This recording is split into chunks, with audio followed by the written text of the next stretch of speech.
ते चॅनलमध्ये तुमचं स्वागत आहे। तर आज आपण करणार आहोत ढोबळी मिरची। तर आपण इथे बेसन टाकून ढोबळी मिरची करणार आहोत। तर तुम्ही हा व्हिडिओ शेवटपर्यंत बघा, कुठे स्किप करू नका। अगदी कमी वेळेत होणारी ही मिरची। तर चला आपण करूया आता रेसिपीला सुरुवात। नमस्कार, ज्योती मस्के चॅनलमध्ये तुमचं स्वागत आहे। आज आपण करणार आहोत ढोबळी मिरची।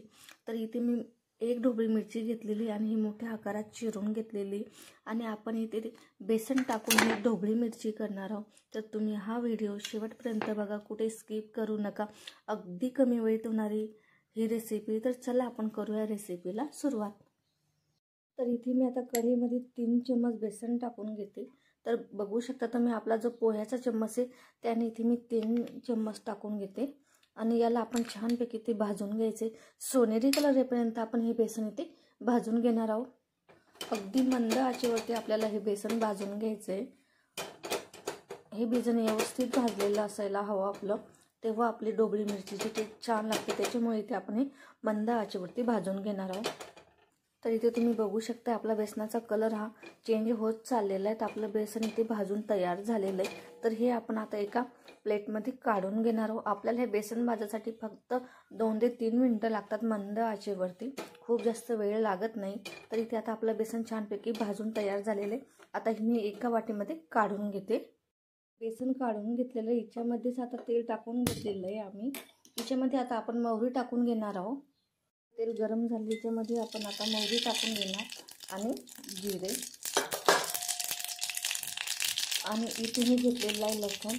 तर हा लसूण मी इथे चिरून घेतलेला आहे बारीक बारीक। जर तुम्हाला वाटत असेल तर तुम्ही इथे पेस्ट करून पण टाकू शकता। आता हा इथे चांगला सोनेरी कलर येईपर्यंत आपण याला तेलामध्ये परतून घेणार आहोत। नंतर तिथे आपण मसाले ॲड करायचे। तर इथे आपल्या लसणाला छानपैकी कलर आलेला आहे, तुम्ही बघू शकता। आता याच्यामध्ये आपण मसाले ॲड करू। इथे मी टाकून घेणार थोडीशी हळद आणि तिखट। आता याच्यामध्ये आपण टाकून घेणार शिमला मिरची। ही मोठ्या आकारामध्ये मी ती कट करून घेतलेली आणि आता इथे आपण याला छानपैकी मिक्स करून घेऊ। तर आता आपण इथे याला छानपैकी मिक्स करून घ्यायचं। आपल्याला इथे मोठे कट करून घ्यायचं कारण असं की आपण जो बेसन याच्यामध्ये भरणार आहे ते छानपैकी इथे आपल्या शिमला मिरचीला लागतं। त्याच्यामुळे ते मोठ्या आकारामध्ये आपल्याला ही शिमला मिरची कट करून घ्यायची। जर तुमच्याकडे कढीपत्ता असेल तर तुम्ही इथे कढीपत्ता पण टाकू शकता।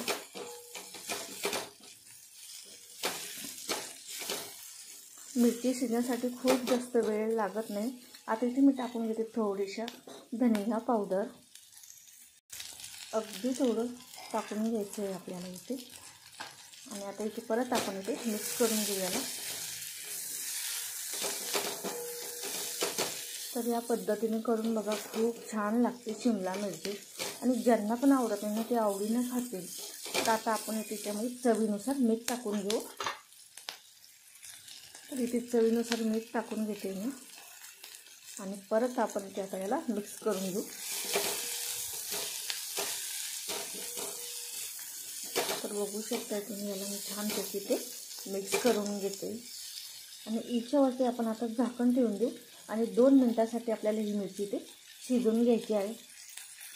शिमला मिरची शिजण्यासाठी फारसा वेळ लागत नाही। 2 मिनिटात आपली मिरची शिजून तयार होती, कारण आपण परत बेसनामध्ये याला शिजवून घेणार आहोत। तर इथे आपल्या शिमला मिरचीला 2 मिनिटं झालेले आहेत आणि तुम्ही बघू शकता आपल्या शिमला मिरची तेल पण खूप छान सोडलेलं आहे। आता याच्यामध्ये आपण टाकून घेणार आहोत बेसन पीठ। तर इथे आता मी सर्व बेसन पीठ टाकून घेते आणि इथे परत आपल्याला छान इथे मिक्स करून घेऊ।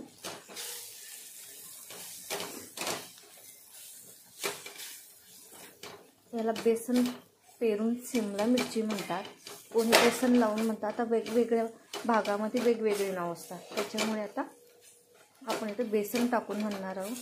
तुमच्या भागात काय म्हणतात मला कमेंटमध्ये नक्की सांगा।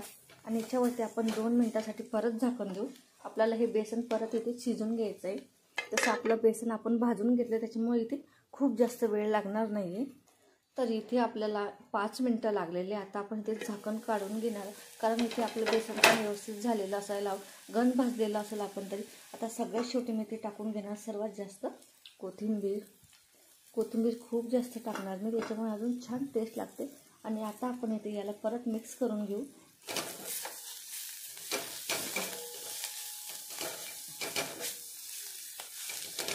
तर इथे तयार झालेली आपली शिमला मिरची तुम्ही बघू शकता.